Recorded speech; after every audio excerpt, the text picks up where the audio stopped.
दिल्ली सरकार को आज सुप्रीम कोर्ट ने कड़ी फटकार लगाई है।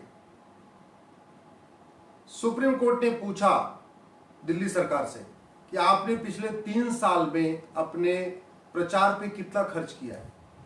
और वो इसलिए पूछा है सुप्रीम कोर्ट ने क्योंकि दिल्ली में पोल्यूशन कम करने के लिए एक पीआईएल चल रही है। उसी पीआईएल में पता चला कि दिल्ली की सरकार रैपिड रेल जो चलाना है, दिल्ली से मेरठ को कनेक्ट करने के लिए, दिल्ली से सोनीपत को कनेक्ट करने के लिए, दिल्ली से अलवर को कनेक्ट करने के लिए, उसमें अपना बजट नहीं दे रही है, अपना कंट्रीब्यूशन नहीं कर रही है। केंद्र सरकार ने एक योजना बनाई कि चूंकि सोनीपत पानीपत से बहुत सारे लोग अप डाउन करते हैं, तो एक मेट्रो की तर्ज पे एक वहां पे रैपिड रेल चला दिया जाए दिल्ली से सोनीपत के लिए। ऐसे मेरठ से बहुत लोग अप डाउन करते हैं, तो एक रैपिड रेल दिल्ली से मेरठ के लिए चला दिया जाए। और गुड़गांव, सोहना, अलवर से भी लोग बहुत सारे अप डाउन करते हैं, तो एक ट्रेन जो है, एक लाइन बना दिया जाए दिल्ली से अलवर के लिए। इसका फायदा यह होगा कि हजारों की संख्या में जो डेली अप डाउन करते हैं बाइक से, कार से, बहुत सारे लोग बिजनेस करने आते हैं, दूध बेचने वाले आते हैं, अलग अलग तरीके के काम है, वो सब ट्रेन से आएंगे, उनका टाइम भी बचेगा। और सबसे बड़ी बात ये, एयर पोल्यूशन नहीं होगा। जो दिल्ली में इतनी सारी गाड़ियां आ जाती हैं, उसकी वजह से जो एयर पोल्यूशन हो रहा है वो भी रुकेगा। ये केंद्र सरकार की स्कीम थी। केंद्र सरकार अपनी तरफ से उसमें कंट्रीब्यूशन दे रही है, लेकिन ये ट्रेन जहां से गुजरेगी उन राज्यों को भी पैसा देना है। क्योंकि रैपिड रेल दिल्ली से चलेगी तो दिल्ली की सरकार को पैसा देना, और मेरठ तक जाएगी तो यूपी सरकार को पैसा देना है। रैपिड रेल दिल्ली से चलेगी, सोनीपत जाएगी, इसलिए दिल्ली सरकार को भी पैसा देना, हरियाणा सरकार को भी देना है। दिल्ली से ट्रेन चलेगी, अलवर तक जाएगी, इसलिए दिल्ली सरकार को भी पैसा देना है और राजस्थान सरकार को भी पैसा देना है। अब देखिए आप, यूपी की सरकार पैसा देने से मना नहीं कर रही है, जबकि यूपी के ऊपर ज्यादा कर्जा है। हरियाणा की सरकार भी पैसा देने से मना नहीं कर रही है, जबकि हरियाणा पे ज्यादा कर्जा है। राजस्थान की सरकार भी पैसा देने से नहीं मना कर रही है, वो कह रही है रैपिड रेल चलाओ, जबकि राजस्थान पे ज्यादा कर्जा है। लेकिन दिल्ली को लंदन बनाने वाले, दिल्ली को वर्ल्ड क्लास शहर बनाने वाले, दिल्ली को एयर पोल्यूशन से मुक्त करने का वादा करने वाले केजरीवाल जी कह रहे हैं हम पैसा नहीं देंगे। और ये मुंह जबानी नहीं, बाकायदा कोर्ट में बोला है, सुप्रीम कोर्ट में बोला है।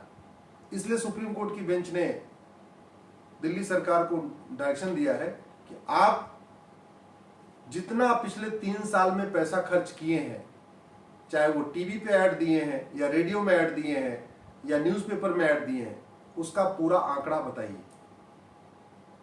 और इस काम के बाद दिल्ली सरकार बहुत बुरी तरीके से घिर चुकी है, बहुत बुरी तरीके एक्सपोज होने वाली है।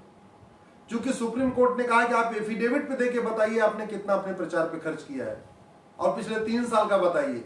अब दिल्ली सरकार झूठ भी नहीं बोल सकती, अब तो बताना पड़ेगा कि छोटे छोटे काम के लिए जो सारे अखबारों में ऐड देते थे वो कितना पैसा खर्च हुआ। हर छोटी छोटी बात पे रेडियो में ऐड दे देना, हर छोटी छोटी बात पे सारे अखबारों में फोटो छपवा देना। डेंगू मच्छर की फोटो इतनी सी छोटी सी, केजरीवाल जी की फोटो इतनी बड़ी सी। तो ये जो चल रहा है पूरा कार्यक्रम पिछले 3 साल में, जो जनता का पैसा बर्बाद हुआ है, उसके लिए मैं सुप्रीम कोर्ट को धन्यवाद देता हूं। जो बहुत सारे लोग मांग कर रहे थे कि दिल्ली की सरकार पूरी तरीके से पैसा बर्बाद कर रही है, टैक्स पेयर का पैसा बर्बाद कर रही है, सुप्रीम कोर्ट ने संज्ञान ले लिया है और दिल्ली सरकार को बोला है कि आप एफिडेविट फाइल करो। केजरीवाल जी लगता अपनी शर्म बेच चुके हैं, लगता लाज शर्म सब छोड़ चुके हैं।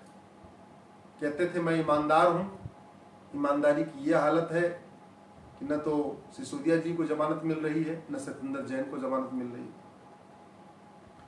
कहते थे कि मैं आम जनता का एक एक पैसे का हिसाब रखूंगा, टैक्स पेयर का एक एक पैसे का हिसाब रखूंगा। अब वो अपना प्रचार पे कितना पैसा खर्च किए बताने के लिए तैयार नहीं थे। अब तो बताएंगे, अब तो सुप्रीम कोर्ट ने कहा तो बताना ही पड़ेगा। कहते थे कि न खाऊंगा न खाने दूंगा, आराम से रहूंगा, छोटे से घर में रहूंगा, शीश महल भी बनवा लिया, बड़ी बड़ी सिक्योरिटी ले लिया, चलते हैं, पूरा लाव लश्कर चलता है। और जो मकान बनवाया उसके बारे में तो आपको पता ही है, करोड़ों का पर्दा, करोड़ों रुपए का पत्थर, करोड़ों रुपए का पूरा व्हाइट वॉश, उसके अंदर जिम पे खर्चा, किचन में खर्चा, आपने सुना ही होगा। भ्रष्टाचार कहते थे नहीं करूंगा, खूब खा रहे। जातिवाद नहीं करूंगा, जाति का जहर घोल रहे। कह रहे थे भाषावाद से दूर रहूंगा, पंजाब में भाषा का जहर घोल रहे हैं, अब तो साउथ में भाषा का जहर घोलना शुरू कर दिया। कह रहे थे क्षेत्रवाद की बात नहीं करूंगा, क्षेत्र के आधार पर लोगों को बांट रहे। और सबसे बड़ी बात कहते थे पैसा मैं यूटिलाइज करूंगा, पैसे का मिसयूज भी कर रहे हैं। आप इसको समझिए, खाने के दांत अलग, दिखाने के दांत अलग। वास्तव में केजरीवाल जी का जो पाखंड है, उसकी एक बानगी अभी सुप्रीम कोर्ट में दिखने वाली है।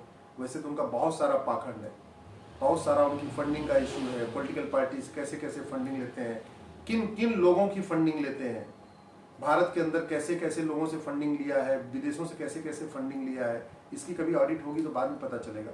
लेकिन एक बात ये कि कम से कम जो टैक्स पेयर का पैसा बर्बाद कर रहे थे, पहले तो मुफ्त की रेवड़ी बांट के बर्बाद कर रहे थे, अब प्रचार पे भी बर्बाद कर रहे थे, वो शायद अब रुक जाएगा सुप्रीम कोर्ट के फैसले के बाद। वीके न्यूज, राष्ट्र के नाम।